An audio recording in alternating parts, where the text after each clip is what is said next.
Mediators are still trying to reach a ceasefire deal between Israel and Hamas. Israel says if the group rejects its latest offer, it will go ahead with a ground attack of Rafah, where more than 1.5 million Palestinians are sheltering. Palestinian President Mahmoud Abbas says only the US can stop Israel from attacking Rafah. Speaking at the World Economic Forum, he repeated calls for an end to the war in Gaza and for Israel to allow more aid in. Nicholas Orr is Chief of Operations and Manager for the Explosive Ordnance Disposal Project in Gaza. He's with the British charity Humanity and Inclusion and joins us live now from outside the Kuwait hospital in Rafah. Mr. Orr, good to have you with us on the programme. How immense is the task ahead of you right now?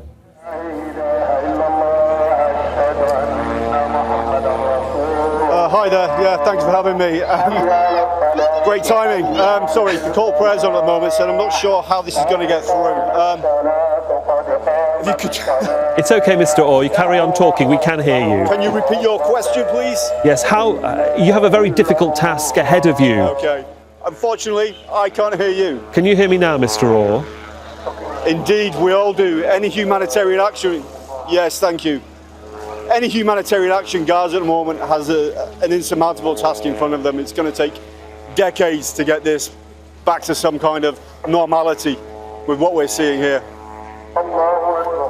In terms of the ordnance that you think has fallen and is unexploded, what sort of estimates do you have, and where across the strip is your focus of attention right now?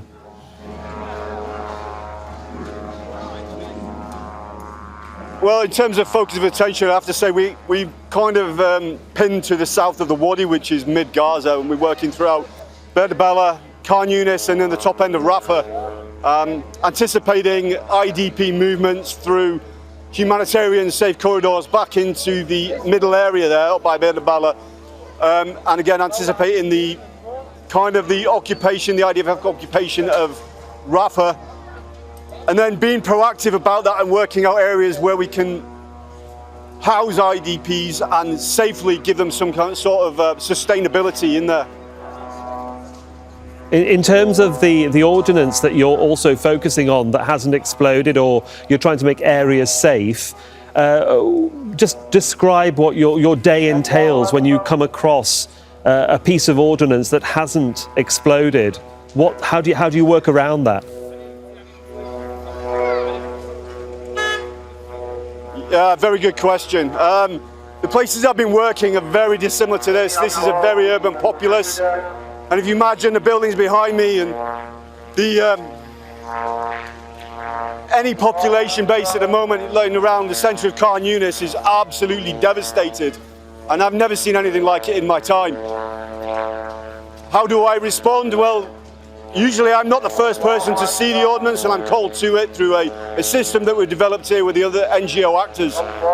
So I try to make myself a safe space, and I try to identify and then diagnose the item. Is it safe? Is it armed? And that kind of then predetermines my response to it. I require explosives to deal with explosives, and I simply don't have access to that under the rules governing Gaza at the moment.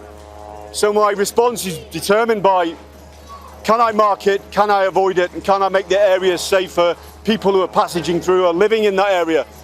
And then that is the outcome. That's really all I can do without access to other equipment.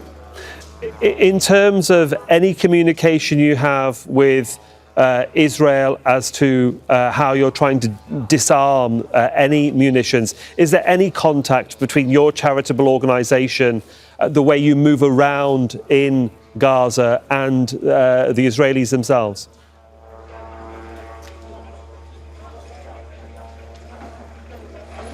I've not received the need to it yet. If there was such a need, the channels are open. That's for in terms of dealing with unexploded ordnance or abandoned ordnance. In terms of movement, when I move with a tracker. I move with the full coordination of the Israeli authorities.